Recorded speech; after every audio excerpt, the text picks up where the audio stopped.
Hi guys, hello, నమస్తే. ఎలా ఉన్నారు? నేనైతే బాగున్నాను. మీరు కూడా బాగుండాలని నేనైతే కోరుకుంటున్నాను. చూస్తున్నారు కదా గైస్, మా యొక్క విలేజ్ అయితే ఎలా ఉందో.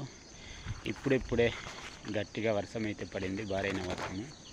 మరి ఇప్పుడైతే బయటకు వచ్చాను. చూస్తున్నాను గైస్, మా యొక్క విలేజ్ ఎలా ఉంటే రేకుల షెడ్లతో అయితే మా విలేజ్ నిండి ఉంది. ఓకే గైస్, మరి మీరైతే ఎలా ఉన్నారో కామెంట్ రూపంలో తెలియపరచండి. చూస్తున్నారు కదా గైస్, మేమైతే కర్రలు ఎలాగే స్టోరేజ్ చేసుకుంటాము వర్షాకాల సీజన్లో అయితే.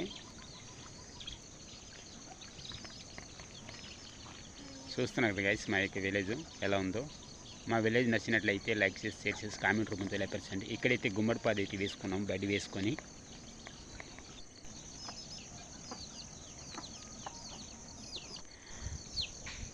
ఇదైతే జీరిక చెట్టు అంటారు. మరి అన్ని కూడా గేరెలు కోసినారు. ఇదైతే ఆవులు ఇలాగైతే మేము ఆవుల పాకతే తీసుకుని ఆవులు అయితే కొట్టుకుంటాము. ఇది స్టార్ దుంప చెట్టు. ఈ దుంపలు అయితే చాలా టేస్ట్గా ఉంది. గుమ్మడి చెట్టు ఇది. మేమైతే పసుపు ఎక్కువగా పండిస్తామండి. ఓకేనండి, మాకైతే పశువులు తినడానికి గడ్డి అయితే కుదవలేదు. పూర్తిగా మా అడవి అంతే మొత్తం ఇలానే గడ్డే ఉంటుంది పశువులు తినడానికి అయితే. చూస్తున్నారు గాయస్, గడ్డి ఎలాగ ఉందో.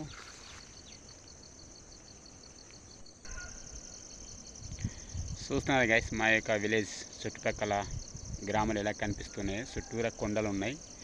మా విలేజ్ నుంచి చూస్తే చుట్టూరా విలేజ్లన్నీ కూడా కనిపిస్తాయి. ఎందుకంటే మేము ఎత్తైన ప్రదేశంలో ఉంటాము.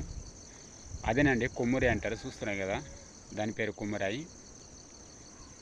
అక్కడైతే ఎక్కువ శాతం తెరల మీద వస్తుంటాయి. ఓకే గైస్, ఈ యొక్క వీడియో నచ్చినట్లయితే లైక్ చేసి, షేర్ చేసి, కామెంట్ రూపంలో తెలియపరచండి. అలాగే సబ్స్క్రైబ్ చేయండి. ఈ ఛానల్లో కొత్తగా చూసినారు ఉంటే తప్పకుండా సబ్స్క్రైబ్ చేసుకోండి. ఓకే గైస్, మనం వీడితో ముందు